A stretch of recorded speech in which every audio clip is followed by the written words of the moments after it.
안녕하세요, 박정호입니다. 갑자기 제 목소리가 나와서 놀라셨죠? 장윤선의 팟짱이 2016년 1월부터 장윤선, 박정호의 팟짱으로 새롭게 태어납니다. 장윤선 기자와 힘을 모아 팟짱을 더욱더 알차게 채워나가겠습니다. 새롭게 시작하는 팟짱, 앞으로도 많은 성원 부탁드립니다.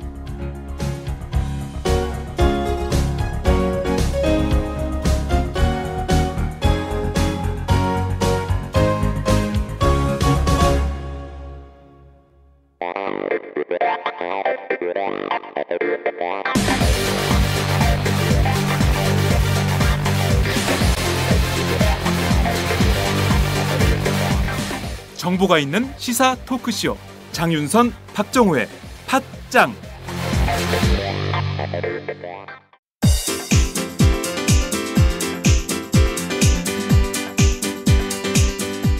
선배님, 문학을 잘 가르치는 대학이 따로 있을까요? 문학? 문학이면 서울디지털대학교 문해창작학과지. 왜요? 다른 학교랑 차이점이 있나요? 서울디지털대학교 문해창작학과는 순수 문학부터 드라마 작가, 라디오 작가, 영화 시나리오 작가까지 커리큘럼이 창작 중심이야. 그리고 책임 교수제를 도입해서 1대1로 학생을 지도하니까 학생들 실력이 성장할 수밖에 없지. 아, 그래서 문단에 데뷔한 사람들 중에서 서울디지털대 문예창작과가 많군요.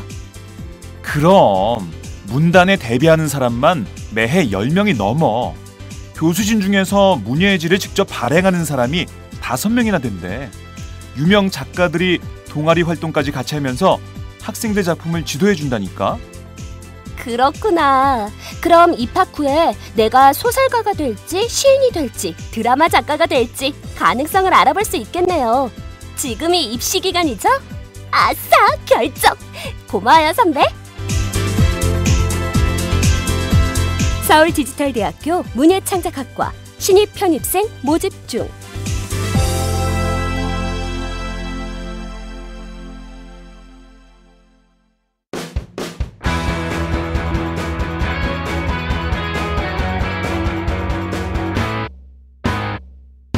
색깔 있는 인터뷰.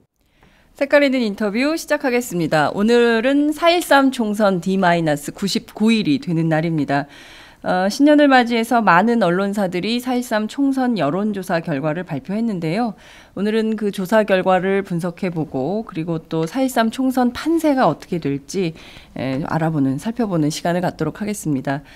오늘 함께 하실 두 분의 전문가를 소개합니다. 우선 김춘석 한국리서치 이사님 나오셨습니다. 어서 오세요. 안녕하세요. 네, 저희 방송 처음 출연이세요. 예, 처음입니다. 처음인데 생방송으로. 많이 긴장됩니다. 많이 긴장되세요? 네, 긴장을 제가 풀어드리겠습니다. 예, 감사합니다. 네, 윤희용 오피니언 라이브 여론분석센터 소장님 나오셨습니다. 어서 오세요. 안녕하십니까. 네, 반갑습니다. 윤 소장님은 이털남 시절부터 저희 팟캐스트를 간혹 출연해 주셨어요. 그렇지만 저희 팟짱은 처음입니다. 처음이죠. 제가 전화 취재만 수차례 했었는데요. 어찌됐든 저희 출연해 주셔서 이 이른 아침에 감사드립니다. 오늘 4.13 총선 99일, 어제가 100일이 되는 날이었습니다. 야권에서 워낙 큰 지각 변동이 있어서 이 총선 결과 어떻게 되는 건지 예측하기조차 참 어려운 상황 아니냐 이런 분석들이 나오고 있는데요. 우선 신년에 쏟아진 여론조사를 쭉 한번 살펴봐야 될 것 같습니다. 현역 의원에 대한 불만이 굉장히 높은 것 같습니다. 현역 의원 교체해야 된다. 이 비율이 상당히 높은데 과거와 좀 유사한 흐름이다 이렇게 볼 수 있을까요? 우선 김 이사님부터 말씀해 주실까요? 예. 예, 그렇게 볼 수 있습니다. 사실 현역 의원 교체의 그 국민들의 생각은 기본적으로 있죠. 현재 의원에 대한 그 불신도 있지만 정치권 전반에 대한 불신이 있으니까. 그렇지만 이제 예전하고 좀 다르다 이제 보는 것은 어찌됐든 정치권에서 지금 그 화두가 새정치, 정치혁신 이것을 어느 때보다 내세우고 있기 때문에 교체에 대한 어떤 그런 그 기대가 결부돼서 좀 더 그 주목을 받는 어떤 그런 결과라고 생각을 합니다. 그렇군요. 윤 소장님 어떻게 이번에 이제 사실은 선거가 여러 가지 이제 구도가 어떻게 됐냐고 묻는 분들이 많이 있는데 여러 심판 구도가 난무하는 상황이거든요. 그러니까 야당이 얘기하는 뭐 정권 심판론도 있을 테고요. 네. 그러니까 뭐 대통령이 이제 얘기하시는 국회 심판론이 있는 것이고 또 있죠. 여당이 얘기하는 야당 심판론이 있을 테고, 그러니까 이제 또 안신당 측에서 네. 얘기하는 뭐 정치 심판론도 있는 것이고 거기에 이제 현역 심판론이 또 있는 거예요.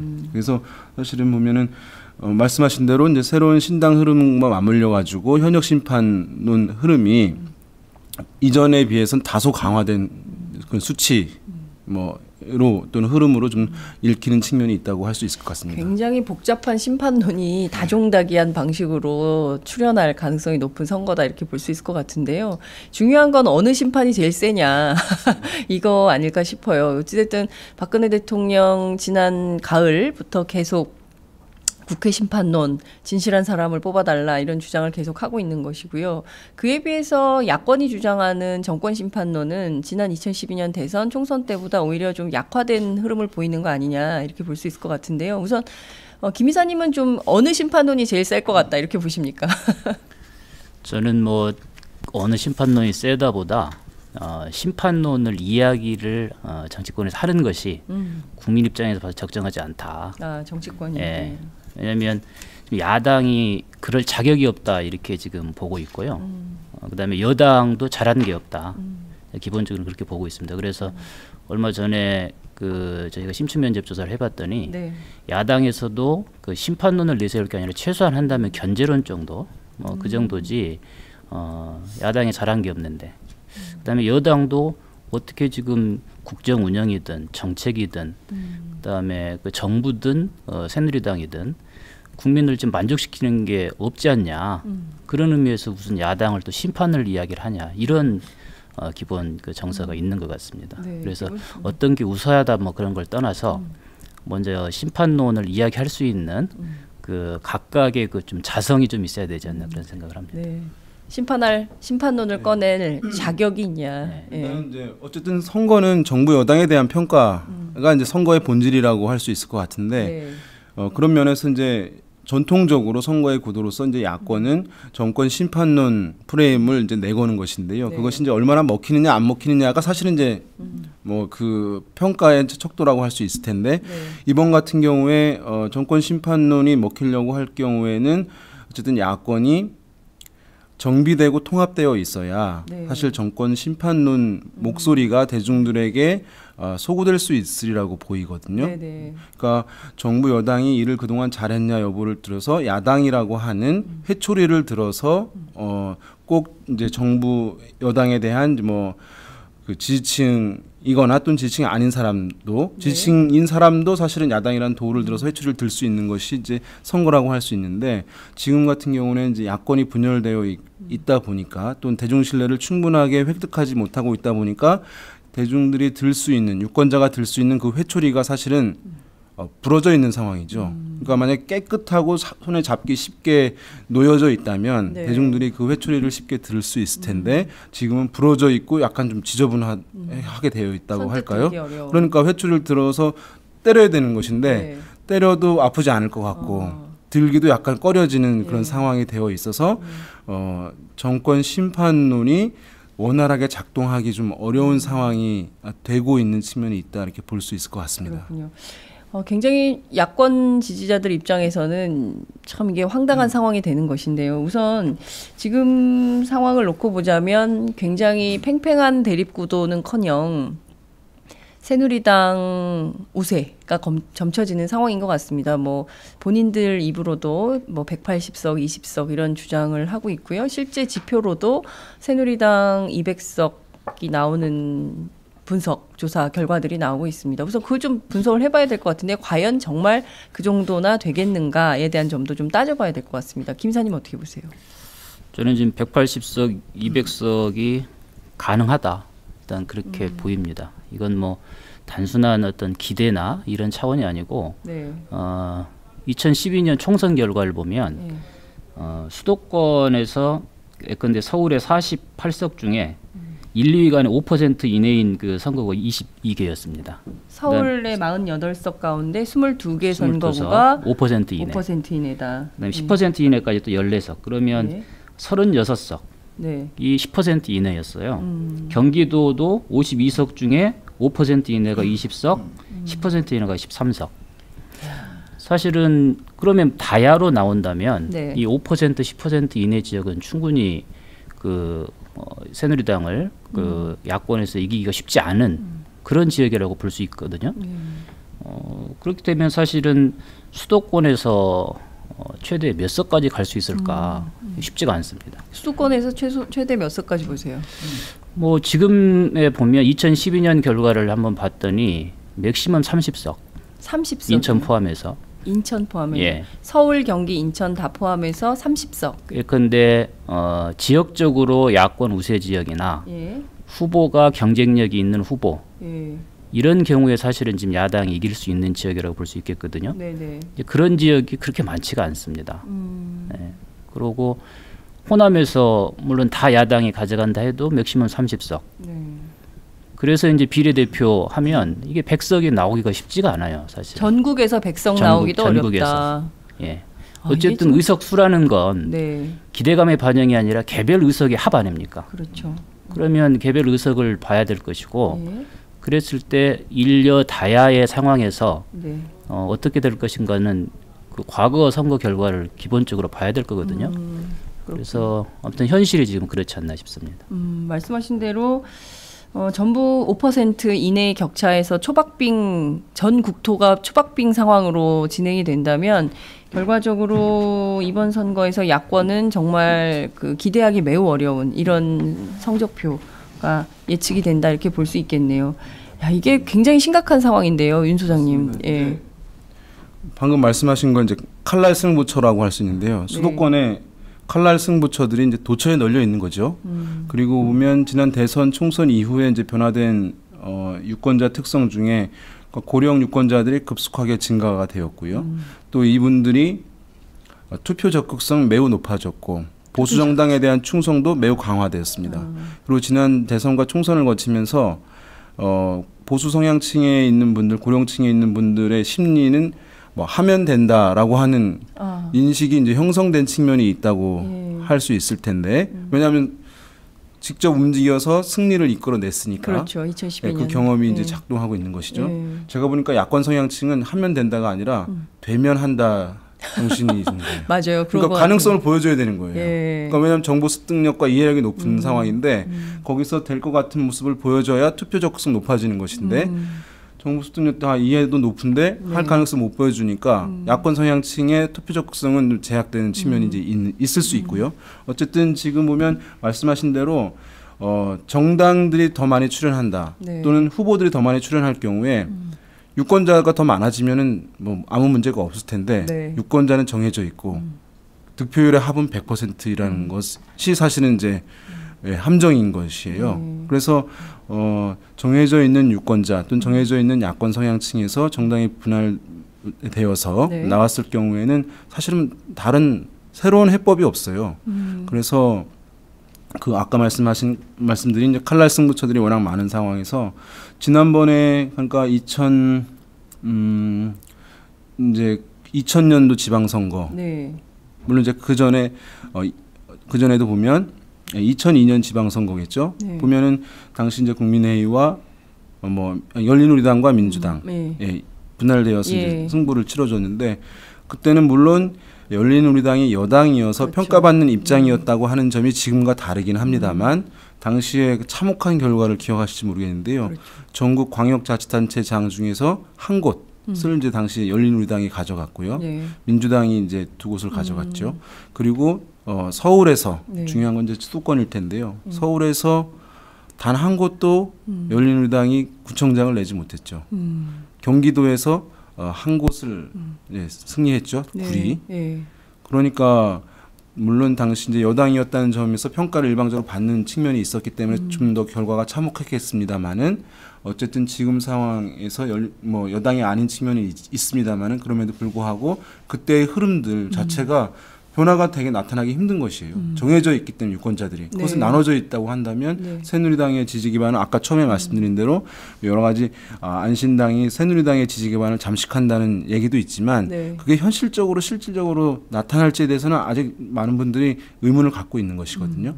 그런 면에서 봤을 때는 뭐 결과가 이제 야권에 이제 어두운 기운이 드리워지고 있는 것은 틀림없는 사실이죠. 암흑의 기운이 드리워져 있군요. 하나 더 네. 좀 숫자로 봐야 될 것은 그 네. 투표율이라고 생각합니다. 투표율. 지금 그 2012년 투표율이 54.2%였어요. 2008년 투표율이 46.1%고.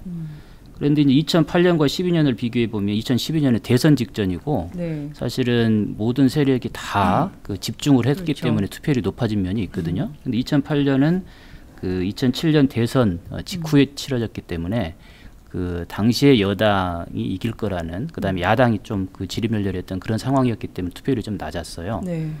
지금은 오히려 2012년보다 2008년에 더 가깝지 않나 야당 입장에서 보면. 내년에 대선이 있음에도 불구하고 그럴까요? 그렇죠. 이제 어쨌든 지금 야당이 분열된 양상이라면 네.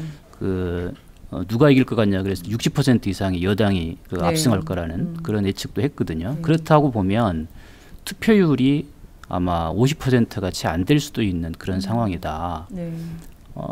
그렇게 되면 사실은 일반적인 지금 여론조사 상황보다도 실제 투표에서 그런 여야의 그 차이가 더 커질 수 있다. 그렇게 예측을 해볼 수 있거든요. 네. 그래서 그런 점들이 다 같이 감안이 돼서 실질적 예측이 좀 돼야 된다고 봅니다. 실질적인 예측이 필요한 상황이다. 예. 투표율은 말씀하신 대로 이런 상황에서는 이제 자기 표가 사표가 될 것을 우려해서 네. 이제 투표장에 나가지 않는 야권층에서 뭐 네. 일단 여러 가지 전망하실 수 있는 분들이 그러면서 투표율이 제약될 것이라고 하는 전망이 일단 있는 것은 사실이고요. 네. 그런데 어쨌든 한편에서는 뭐 어쨌든 이 중도 성향층들이 뭐 새로운 신당의 출현으로 인해서 투표율이 좀 높아질 수도 있는 것 아니냐라고 하는 시각도 있긴 있어요. 네. 그래서 지금 상황에서는 그 사람 어느 쪽이 어쨌든 더 우세할지 아직 알 수 없는 상황이기 때문에 네. 단정적으로 예단할 수 없지만 말씀하신 것도 이제 일정 부분 이제 작용할 수 있는 측면이 있다고 할 수 있죠. 그렇죠. 대중적으로 보자면 국정교과서 이후에 그 정부 비판 여론이 굉장히 높아졌고요. 물론 이제 유승민 원내대표 사퇴 이후로 굉장히 많은 사람들이 박근혜 대통령의 리더십에 대한 반감, 거부감 이런 것도 굉장히 높아졌는데 그럼에도 불구하고 실제 투표장에서는 고연령층에 적극적으로 투표장에 나가자라는 심리가 반영된 결과가 나올 수밖에 없다. 이렇게 예측하는 가장 큰 이유는 역시 젊은 층의 투표 참여가 저조할 것이다라는 전망 때문에 그런 것일까요? 김춘석 이사님 어떻게 보세요? 물론 이게 그것이겠고요. 저는 더 좀 그 전에 네. 지금 박근혜 대통령 국정운영 평가를 좀 더 자세히 봐야 된다고 보는데 현실적으로 봐야 된다고 보는 것이 지금 그 긍정평가가 한 40% 중반 됩니다. 그렇습니다. 그 연령대별로 보면 50대는 그럼 60%대고 60대 이상은 그 70% 이상이에요. 네. 그 긍정평가가. 그럼 이 시기에 다른 그 전에 국정운영 평가보다 훨씬 높습니다. 네. 그러니까 지금 박근혜 대통령 국정운영에 대해서 전반적으로 그다음에 또 개별 정책에는 비판적으로 이야기하지만 일반적인 국정운영 평가에 대한 긍정응답이 상당히 높거든요. 그다음에 50대 이상이 상당히 높고 네. 그래서 저는 지금 그 국정운영에 대한 평가의 어떤 그런 수치 그다음에 그 계층 이걸 봤을 때 지금 여당이 네. 정부를 포함한 쪽이 그렇게 약하지 않다. 그다음에 지지층에서는 어떤 형태로든 지금 그 지지를 받고 있다. 그렇게 보여요. 그래서 그러니까 박근혜 대통령이 무엇을 하든지 간에 예.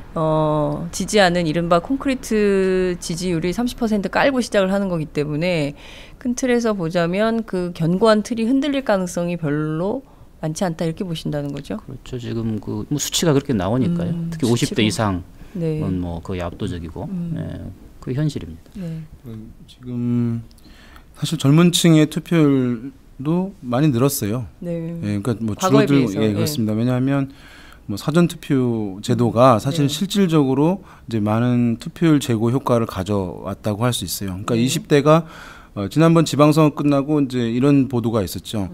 30대가 새로운 정치 무관심층이 됐다. 근데 사실 이제 그것은 정확한 건 아니었고 정확한 것은 20대 투표율이 획기적으로 높아졌기 때문에 그렇거든요.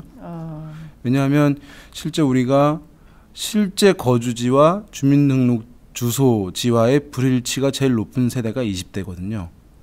예, 그래서 사전투표 제도는 실질적으로 20대 효과가 집중되는 것이에요. 다른 저도 뭐 나중에 이제 고향 지방인데 네. 이제 결혼할 때쯤 해서 주소를 옮겼거든요. 아 그래요. 예, 예. 그러니까 사실 20대 애들이 특히 심할 텐데 그래서 30대보다 20대 투표율이 지난 지방선거에서 높았습니다. 그래서 뭐 젊은 층의 투표율이 낮아졌고 그 문제는 사실 지금 이제 논할 상황은 아니라고 봅니다. 이전에 비해서 높아졌기 때문에. 그런데 이제 문제는 말씀하신 대로 이제 50대 또는 이제 60세 이상의 분들의 투표 적극성이 훨씬 더 높아졌다는 거에 있는 것이죠. 그래서 이분들이 정서에 의한 지지를 하고 있기 때문에 어떤 사안별 아까 정권 심판도 말씀드렸습니다만 정권의 실정에 대한 평가를 통해서 이제 투표를 하는 것인데 네. 그것과 무관하게 정서에 의한 지지이기 때문에 잘하고 못하고 여부는 실질적으로 중요한 의미를 갖지 못하는 것이거든요.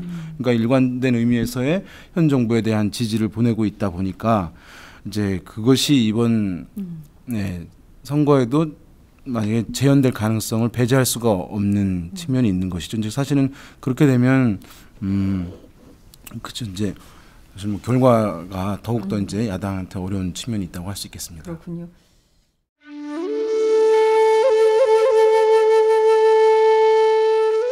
영한네이처의 마카 산삼.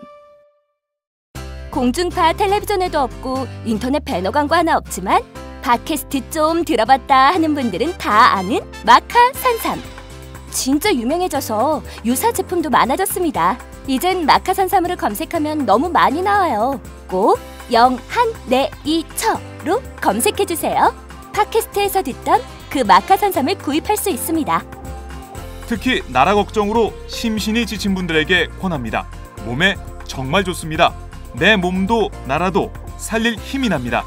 페루의 마카와 우리나라 산삼, 몸에 좋은 11가지 원료를 모두 하나로 만든 마카 산삼. 마카 녹용과 마카소와 청소년도 있습니다. 1일 2회 공복에 따뜻한 물과 함께 드세요. 영한네이처 마카 산삼. 네, 저도 팟짱 녹음하기 전에 마카 산삼을 꼭 챙겨 먹고 있습니다.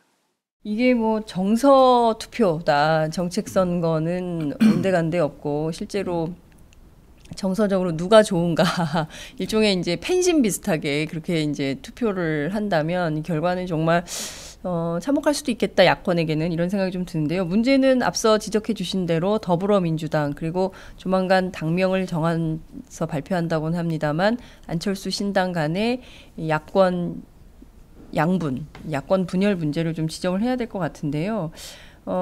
전체 야권 지지층이 있다 손 치면요. 예컨대 지난 2012년 대선을 기준으로 48%의 야권 지지층이 있다 치면 이 지지층을 둘로 나누는 현상이 가속화될까요? 아니면은 플러스 알파 되는 현상이 좀 나타날 수 있을까요? 그 점은 좀 어떻게 분석을 하십니까?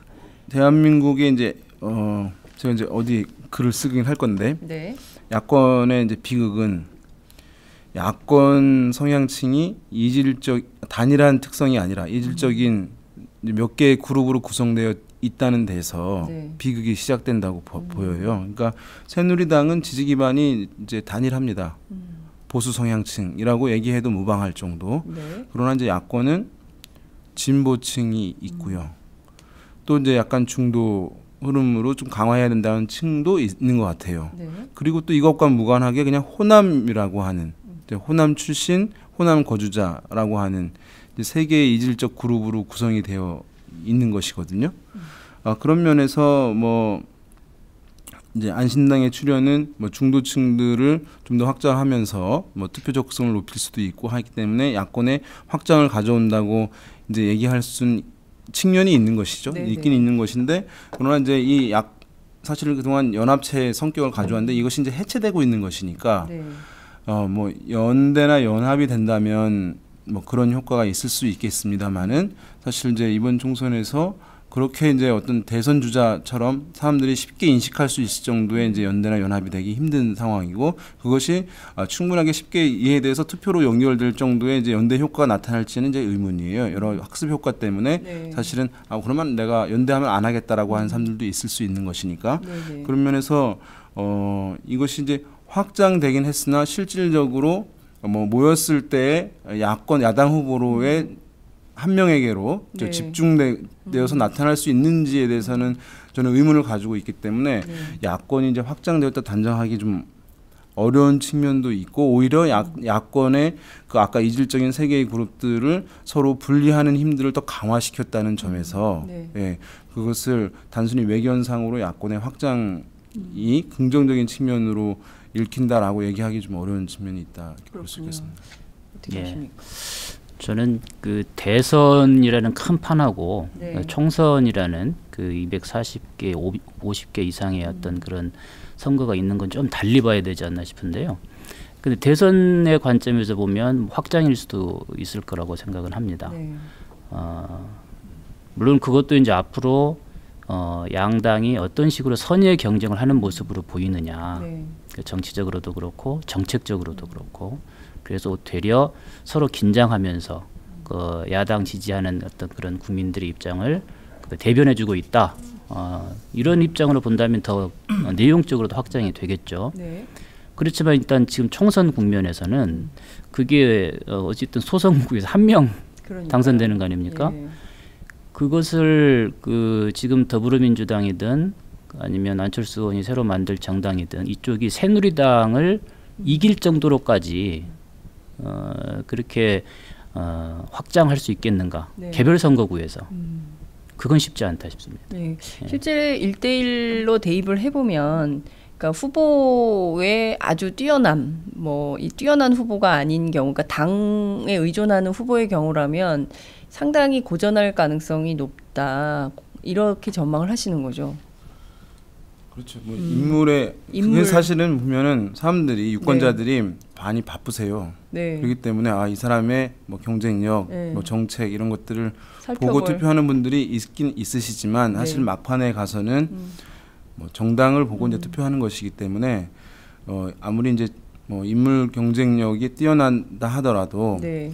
어쨌든 정당 소속의 그 바운더리를 넘어서기는 어려운 거죠. 사실 선거에서 이제 경쟁 정당도 있는 상황이기 때문에 네, 네. 그래서 그런 아까 이제 좀 불안한 또 어두운 전망들은 사실 인물 경쟁력이 사실 뛰어난다 하더라도 비교하기 어려운 측면이 있어요. 그러니까 뭐 여권 성향층들 존재하는 것이니까요. 그래서 그 사람들은 어쨌든 여권 후보에 대해서 지지를 보낼 수밖에 없는 것이고 네. 또 야권 층에서도 보면은 싫어하는 사람도 있는 것이 더민주를 싫어하는 사람들이 있는 것이니까 그런 그 사람들 적극 투표를 하는 것이니까 네. 거기서 그 이 구도 자체 너무 단순하지만 아무리 생각해도 새로운 길은 없거든요. 새로운 길은 없다. 없어요. 예. 예, 그러니까 아무리 생각해도 새로운 길은 예, 없다. 야권층은 정해져 있고 야권은 분열되어 있으면 아마도 이제 지금의 흐름으로 보게 될 경우에는 이제 뭐 안신당이든 새로운 이제 신당 같은 경우가 후보들이 경쟁력이 없다 하더라도 네. 아마 두 자릿수 가까이 나올 가능성이 배제할 수가 없어 보여요. 예. 그렇게 되면 아까 말씀하신 이 칼날 승부처들이 도처에 널려 있는 상황에서 두 자릿수 가까이 아무리 예전에 보면은 정통 민주당이라고 아무도 주목하지 않았지만 그것 때문에 승부가 뒤바뀐 곳들이 제법 있었거든요. 뭐 몇천 표 이 정도 상황이긴 했습니다만은 근데 지금 이제 안신당이나 뭐 이런 알잖아요. 예. 그렇기 때문에 후보들이 명확하지 않다 하더라도 많이 알려지지 않더라도 두 자리에서 가까이 나올 수 있고 그러면은 승부들을 뭐 다 바꿀 가능성도 있는 것이니까. 자, 근데 지금 보면 지금 나오는 여론조사들을 쭉 종합을 해보면 안철수 신당과 더불어민주당을 합치면 새누리당 지지율을 넘는 수준의 그 효과는 있지 않습니까? 그러면 이것을 또 다른 차원에서 보자면 그렇게 열패감에 젖지 말고 패배주의 젖지 말고 또 다른 가능성을 보여주는 신호탄인 것이다. 그리고 또 다른 한편에서는 새누리당 분화 가능성도 있는 거 아니냐. 예컨대 유승민 또 정의화 이런 류의 그 정치인들이 결국 박근혜 대통령 혹은 그 공천을 받지 못하게 된다면 결국 뛰쳐나와서 또 새로운 정당을 할 가능성도 있는 거 아니냐라는 분석도 있습니다. 그런 점은 좀 어떻게 보세요? 김 이사님 막 웃으시면서 그 가능성은 없는데 이런 표정으로 아니 계십니다. 뭐 없는데라는 것보다는 네. 말씀드린 대로 지금 저는 총선과 대선을 구분해서 봐야 된다고 보는 거죠. 그러니까 대선까지 가면 뭐 그럴 수 있다고 봅니다. 또 그런 걸 목표로 해서 국민 입장에서 보면 가야 되지 않나 싶고요. 그게 국민에 대한 도리인 것 같고 정치권에서는. 네. 그런데 총선은 어찌됐든 당장의 현실이거든요. 당장의 현실. 예. 그리고 시간의 문제도 있고 뭐 그다음에 또 지역구 내에서 소선구제 내에서 이제 싸워야 되는 그런 상황인데 그게 지역구 단위를 벗어나는 그런 차원에서 현재 그 여당을 극복할 수 있는 그런 수준으로까지 가겠는가 어느 한 당이 어쨌든 어느 한 당이 가야 되잖아요. 그렇죠. 40% 이상을 득표를 해야 되는 거지 않습니까? 한 당이 한 당 후보가 네. 그건 쉽지 않다. 둘이 합쳐서 새누리당 후보 개인보다 더 높았다. 아무 의미 없습니다. 총선에서는 한 사람이 이겨야지. 예. 그러네요. 예. 득표율이 합이 100%이기 때문에 둘이 합쳐서 그러니까 지난 동작하고 똑같은 것이죠. 지난 동작 재보궐선거에서 관악도 그렇고요. 그러니까 전부 둘이 합치면 이기는데 양분돼서 결국에는 새누리당이 당선되는 이런 효과가 도처에서 벌어질 수밖에 없다 이렇게 보시는 거예요. 그래서 장기적으로 본다면 이제 야권의 지평을 넓힌다는 말이 뭐 설명력이 있는 것이죠. 그렇지만 이제 말씀하신 당장의 현실, 이제 이번 항상 선거는 1회 게임이거든요. 그때 매번 1회 게임이다. 예, 단발성 게임인 거잖아요. 이런 상황에서 이번만 놓고 봤을 때 이제 그 야권의 지평이 넓혀졌다. 아무 의미가 없는 거죠. 그게 사실은 이제 뭐 야권 연대나 통합이 되어서 나타났다고 한다면 상관없겠습니다만 그것이 이루어진다고 하지 않을 경우에는 실제 소선거구제, 뭐 단순 다수 대표제 하에서 사실 이제 의미를 정치적으로 실제적으로 갖는 것은 아닌 것이니까 그런 측면이 이제 있다고 할 수 있겠고, 그러니까 안신당이 이제 뭐 이렇게 저렇게 나오고 있는 상황인데 이제 일각에서 실제 이제 대선 같은 경우는 우리가 중도 후보들이 주목을 마지막까지 받는 이유가 있어요. 그러니까 뭐냐하면 투표율이 이제 70% 넘어가니까 그러면은 평소에 투표 정치에 대해서 관여도가 떨어지는 분들, 정치 무관심층들도 투표장에 다 나가는 거예요. 이제 웬만하면 나가는 겁니다.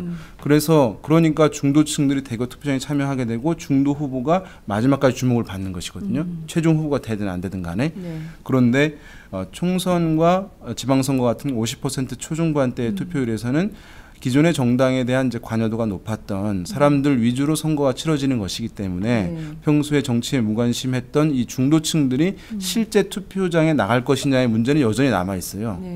그래서 안신당 측의 이제 그것이 이제 과제라고 하면 과제 또는 이제 한계라고 하면 한계라고 할 수 있을 텐데 그것을 얼마나 이제 참신한 인물들 내세워서 투표율 까지 이끌어내느냐의 문제이기 때문에 시간이 얼마 많지 않기 때문에 그것에 대해서 이제 의문을 갖고 바라보는 시각들이 이제 여전히 있는 것이죠.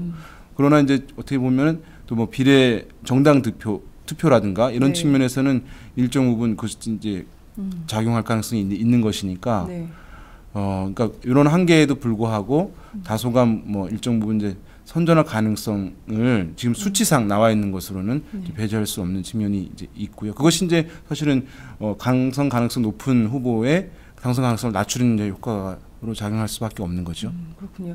실제로 그렇게 좀 대입을 해보면 결과가 어떤지 좀 궁금한데요. 김 이사님, 서울 수도권에 이제 주목받는 스타급 정치인들이 꽤 있지 않습니까? 야권에 이를테면 뭐 구로의 박영선 의원이랄까요? 아니면 또 이인영 의원이랄까요? 또 영등포의 신경민 의원이랄까요? 그리고 또 뭐 은평에 이번에 새로 도전장을 낸 이재호 의원에게 도전장을 낸 임종석 전 부시장이랄까요? 뭐 이런 분들을 좀 대입을 해보면 어떤 결과가 나온지 굉장히 궁금한데 실제 어떨까요? 근데 뭐 지금 그걸 뭐 미리 말씀드리는 것은 어려운 것 같은데요. 다만 2012년 결과로 보면 그런데 대표적으로 이제 그 구로 박영선 의원 같은 경우는 상당한 격차였어요. 그 다음에 또 보니까 후보가 그렇게 이제 상대 후보가 뭐 객관적으로 봐서 강하다 이런 느낌이 좀 덜했던. 그건 아마 그 후보가 강했기 때문에 또 지역적 특성이 있기 때문에 그랬다 싶거든요. 이제 그런 지역 같은 경우는 뭐 지금 같은 상황에서도 야권이 어떤 그 가능성이 있다 이렇게 예측은 해볼 수 있을 것 같습니다. 그렇지만 나머지 방금 말씀하셨던 다른 지역 같은 경우는 2012년 결과도 상당히 박빙인 지역들이었어요. 그러면 사실은 그 후보군들이 다시 나오거나 그래서 또 야당에서 더 나오거나 이렇게 되면 그거는 사실은 장담하기 어렵다 싶거든요. 그래서 뭐 개별 선거구를 뭐 구체적으로 이야기하기는 어렵지만 어찌됐든 2012년 결과를 아주 엄중하게 받아들여야 될 것이고 거기에 야당 후보가 더 들어간다. 뭐 이렇게가 현실적인 어떤 그런 그 전망을 할 수 있는 그런 구도이지 않나 싶거든요. 이제 사실 야권 이제 연대 후보 단일화가 되지 않으면 사실 답은 없죠. 이제 없는 그 상황인데 제가 봤을 때 이제 뭐 안신당 측에서는 안 한다고 하는 것이니까 공식적으로는 공식적인 선거 연대를 뭐 정밀하게 이제 원활하게 하기는 어려울 것 같은데 그러나 이제 지역적으로 개별 지역구 차원에서 또는 개별 후보들 차원에서는 당이라든가 소속되어 있는 정치 세력의 지도부의 입장과는 무관하게 본인들의 당선 여부가 제일 중요할 수밖에 없기 때문에 아마 자율적 단일화는 있을 수 있을 것이다. 예. 그래서 자체적으로 하는 것이죠. 그것을 아마 통제를 하기도 쉽지 않을 수도 있어 보여요. 그래서 그것이 좀 그나마 원활하게 좀 가능하게 된다면 수도권 등에서 그런다면 아까 이제 어두운 전망들을 다소가 이제 줄일 수 있는 길은 있는 거죠. 왜냐하면 서울 등 수도권에서는 어쨌든 정권에 대한 심판 정서들이 있고 야권의 이제 우세 서울 특히 서울이요.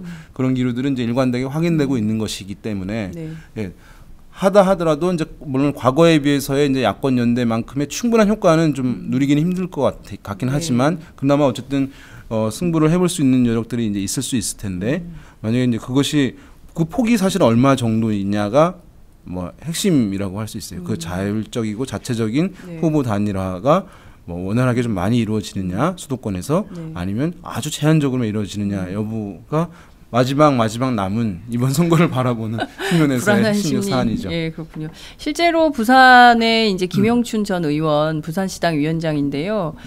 대놓고 그런 말씀하시더라고요. 그 중앙당이 개입하지 말아라. 그리고 이번 선거는 연합정치 아니면 다 죽는 게임이다. 그렇기 때문에 야권연대 반드시 지역적 차원에서 할 거고 중앙당이 개입하는 순간 오히려 패가 꼬인다. 그러니까 가만히 계시라. 이런 주문을 막 대놓고 하시더라고요. 그래서 그런 점들이 지역별로 또 후보 간 어떤 일들이 있을지 이거는 막판까지 좀 저희 유권자들이 지켜봐야 될 상황인 것 같습니다. 이것이 이제 정의당도 있는 것이고. 그러니까요. 예. 그래서 지금 그러니까 제가 그 얘기를 좀 여쭤보려고 했던 건데요.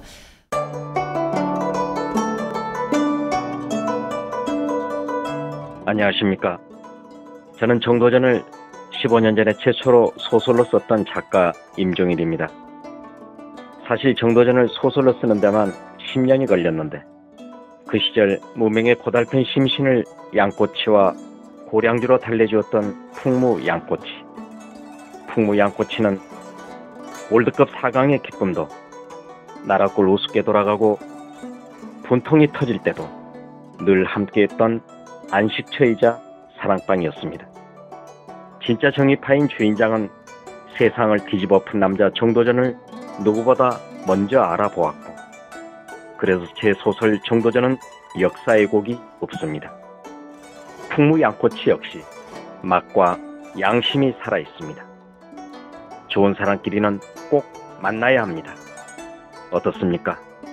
오늘 풍무 양꼬치에서 만납시다. 2호선 구로 디지털 단지역으로 오세요. 예약 문의 02809-9292 02809-9292 팟짱 애청자라고 하시면 정성 가득 담긴 서비스도 나갑니다. 이렇게 그 3분할 구도, 새누리당, 더불어민주당, 또 안철수 신당 이렇게 3분할 구도가 되니까 그 피해를 고스란히 또 정의당이 입는 거 아니냐 이런 분석도 가능할 것 같아요. 예컨대 직전까지만 안철수 의원의 탈당 선언 이전까지만 하더라도 두 자릿수 10%대 지지율을 보였다. 여기까지 올라갔는데 다시 또 5% 4%대로 주저앉는 이런 상황인 것 같습니다. 실제 좀 그 사자구도 이렇게 되면 어떻게 선거가 될지. 뭐 안신당의 출현으로 가장 타격을 받는 것이 이제 일단 천정배 신당.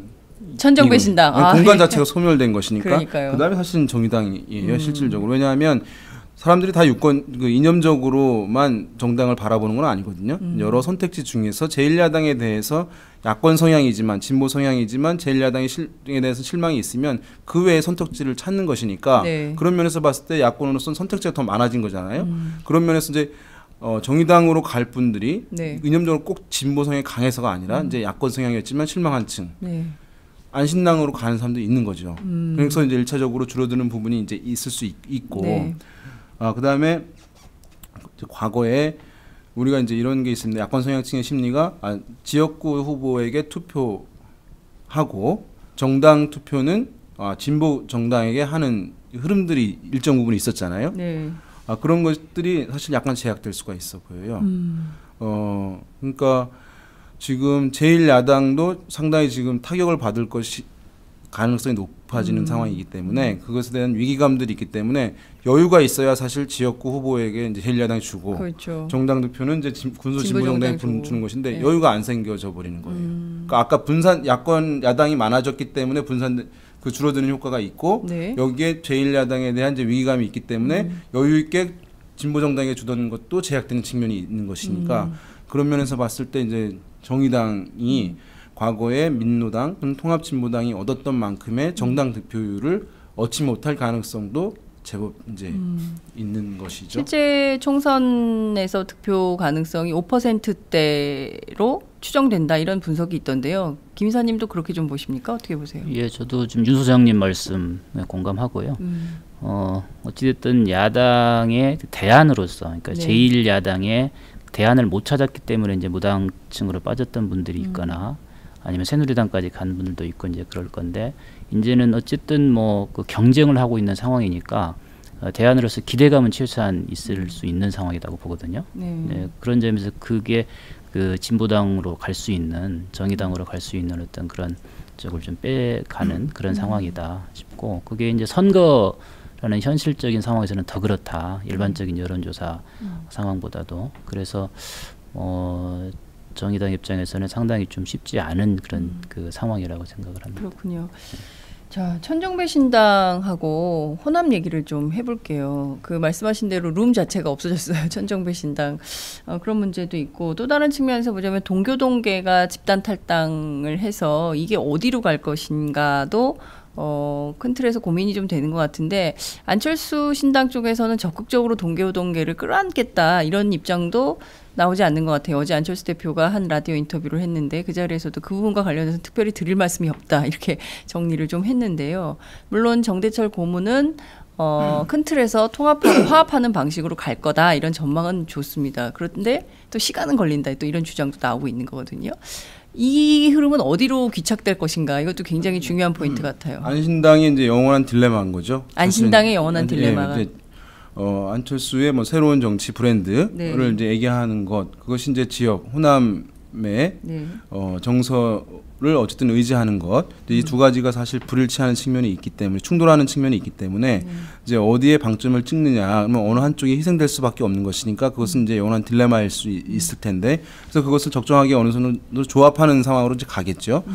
그런데 이제 말씀하신 동교동계 사실 동교동계가 이제 만약에 더민주를 탈당하게 될 경우에는 이제 아까 제가 말씀드린 뭐 호남, 네. 진보, 중도 이래서 호남 사실 떨어져 나가는 게 이제 종결되는 상징적으로 정치적으로 봤을 때는 네. 물론 이제 뭐 호남에 사시는 분들 중에 지지하는 분들이 여전히 있으시죠. 그러니까 정치적으로 그냥 상징적으로 얘기하자면 그 고리가 이제 끊어지는 마지막 이제 지점이 될 수 있을 텐데 그러니까.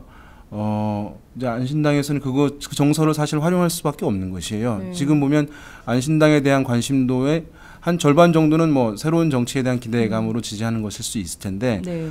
나머지 한 절반은 아마 이제 더민주에 대한 반감이 사실 동력이 되고 있는 측면이 있을 것이고 네. 거기에는 이제 더민주가 호남의 정서를 충분하게 존중하지 못했다라고 하는 것이 깔려 있는 것이라고 보이고 그런 면에서 이제 동교동계의 흐름은 상징적으로 이제 의미가 있기 때문에 그것을 받아들이려고 하는 이제 그 기류는 충분하게 이제 안신당 쪽에 이제 갈 가능성이 있고 네. 그래서 그것이 아마 이번 선거에서만큼은 나중에 어떻게 될지 모르겠지만 일정 부분은 호남에서 더민주에 대한 어떤 심판 프레임이 일정 부분 호남에서 작동될 가능성을 네. 이제 배제할 수가 없어 보여요.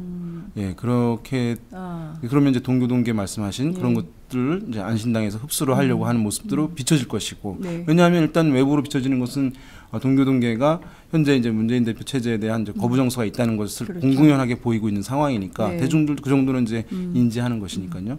그렇게 이제 될 수밖에 없는 거. 실제 그것을 받아들이고 안 받아들이고 우리 이제 받아들입니다라고 네. 이제 공식적으로 선언하지 않다 하더라도 안신당에서 네, 네. 대중들은 이제 저쪽에서 실망한 것이니까 갈 수 있다라고 보는 것입니다. 참 이런 문제를 좀 디테일하게 들여다보면 호남의 정서라는 게 현역 의원 심판론이 제일 높은 곳이 호남이잖아요. 그러니까 부패하고 낡고 관료적 습성이 있는 호남의 현역 정치인들을 교체해야 된다라는 주장이 높은데 또 이분들이 대거 탈당해서 안철수 신당으로 가면 그게 교체 효과가 있을 수 있는 것이냐 이런 문제도 좀 이런 의문도 좀 들 것 같은데요. 그 점은 김 이사님 어떻게 좀 보십니까? 예, 크게 이제 두 가지 관점에서 이해가 다를 거라고 생각합니다. 정치권에서 보는 이해하고 국민이 보는 특히 호남 유권자가 보는 이해가 좀 저는 다르지 않나 싶은데 어쨌든 뭐 정치권에서 이해는 어떤 세력을 나의 세력으로 만들어가는 그런 것에 대한 그 기대는 있겠죠.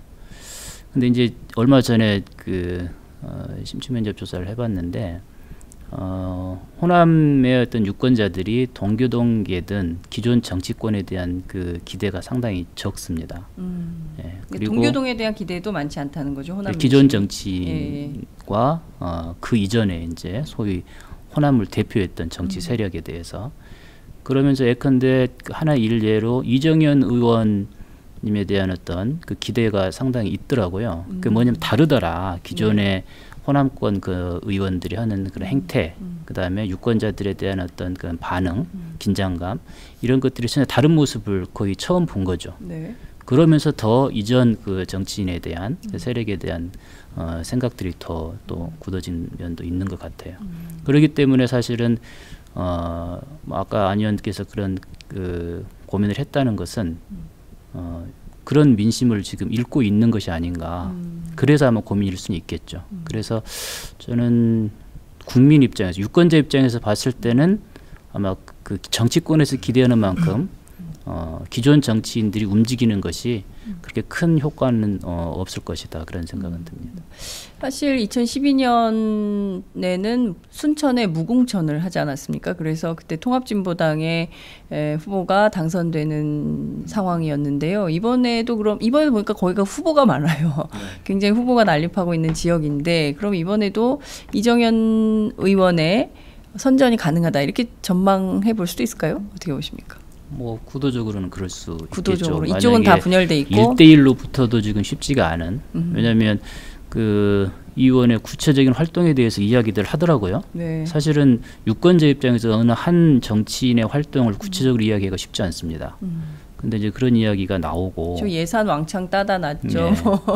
그 상황에서 이제 야권 후보가 더 그 많아진다면 사실은 더 어려운 상황은 되겠죠. 물론 뭐 최종 결과야 뭐 미리 예단하기는 어렵습니다만은 상황적으로는 그렇다는 거죠. 그렇군요.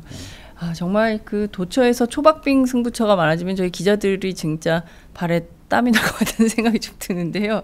문제는 그렇다면 야권은 그러면 이 현상을 어떻게 돌파해 나갈 것이냐가 굉장히 중요한데 앞서 계속 수미일관하게 지적해 주시는 게 연합정치 모델을 만들어야 된다. 그리고 야권 연대를 하지 않으면 굉장히 어려운 판이다. 이런 말씀을 주셨습니다. 그런데 안철수 의원은 선언을 했어요. 더불어민주당하고 연대는 없다.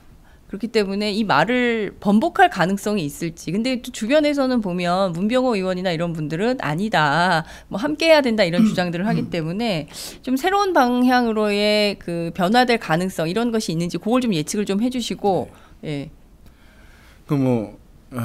아까 말씀드린 대로 새로운 방식이 없으니까 계속 이 얘기 나오는 것인데요. 예. 그래서 이제 어떤 야권 성향층의 압력 이게 어느 정도로 형성되느냐 여부일 것 같아요. 네. 그래서 말은 이제 공식 연대가 없다고 했지만 그래서 이제 자율적으로 하는 것은 어쩔 수 없다라고 네. 이제 할 수 있겠고 만약에 안신당에서 총선 이후까지도 어떤 전략을 가지고 있을 가능성도 배제할 수는 없거든요. 그러니까 특정에 보면은 사람들을 남겨놓고 네. 어떤 후보들 지역에서는 연대를 하거나 후보를 내지 않는 것이고 어떤 후보가 있는 지역 야권에 더민주에 있는 경우는 내거나 이럴 수도 있는 것이에요. 그러면 왜냐하면 당선된 지금 수도권 같은 경우 탈당 못하는 의원들이 있지 않습니까? 그럼 총선 이후에 나오라고 하는 프로세스까지 이제 프로그램까지 만약에 작동이 되고 있다면 그럼 일부 지역은 야권 후보가 이제 한 명이 될 수도 있는 것이거든요. 그런 경우들 이제 봐야 될 것으로 보이고 그래서 뭐 다른 방식은 없기 때문에 야권층에서의 어쨌든 단일화에 대한 압력이 그래서 이제 안신당 측에서도 거부할 수 없을 정도로 이제 높아지느냐 여부 그것이 이제 핵심이 되지 않을까 싶네요. 그렇군요. 유권자 관점에서 봤을 때 정말 선의의 경쟁을 한다 이렇게 가는 모습이냐 그렇지 않느냐가 중요하다고 보는데 그렇게 가는 것이 두 가지 방향이라고 보이는데 정치적으로는 예컨대 서로 도의를 좀 지켜주는 그런 모습으로 보이느냐 예컨대 안철수 의원이 만약에 노원에 나왔을 때 더민주에서 후보를 안 낸다든지 뭐 최소한의 A를 가지고서 해주는 그런 모습으로 비치느냐 그다음에 정책적으로 서로 정말 정책 싸움을 제대로 하느냐 뭐 지금 여러 가지 그 유권자들이 바라는 민생과 관련된 정책들이 있거든요. 그런 것들을 그다음에 또 그 야권에서 정체성을 또 이야기할 수 있는 그런 정책들도 분명히 있습니다. 그런 것들을 같이 한 목소리를 내는 모습으로 보이느냐 최소한 정책 측면에서는 아마 그런 정치와 정책 두 가지 방향에서 정말 선의의 경쟁을 한다 이런 것으로 보이느냐 그렇지 않느냐 어떤 달려있다 생각합니다. 알겠습니다. 그 야권이 굉장히 지금 이 상황을 위중하게 봐야 될 것 같다는 말씀을 좀 드리고 싶습니다. 정치적 도의를 지키면서 협력을 하면 이길 것이고 그렇지 않으면 정말 최악의 참패로 갈 수밖에 없는 선거다. 이런 말씀을 D-99일에 좀 드리고요. 저희가 오늘 시간이 없어서 여기서 좀 정리를 하고 조만간 또 한번 좀 그 주기적으로 좀 점검을 하면 좋겠다는 생각이 좀 들어서요. 또 조만간 모시도록 하겠습니다. 오늘 말씀 잘 들었습니다. 감사합니다. 네, 고맙습니다. 안녕하세요. 오마이뉴스 대표 오연호입니다. 감사합니다. 여러분의 성원 덕분에 바로 어제 오마이뉴스의 10만인 클럽 회원 10,000번째 참여자가 탄생했습니다. 여러분의 응원 덕분에 오마이뉴스는 더욱더 힘차게 권력과 자본의 눈치를 보지 않고 뚜벅뚜벅 참 언론의 길을 갈 수 있게 되었습니다. 계속 성원해 주십시오. 10만인 클럽 회원이 2만 명 정도가 되면 사실상의 진보 종편도 가능합니다. 자, 그 길을 위해 독자 여러분 함께 해주십시오. 감사합니다.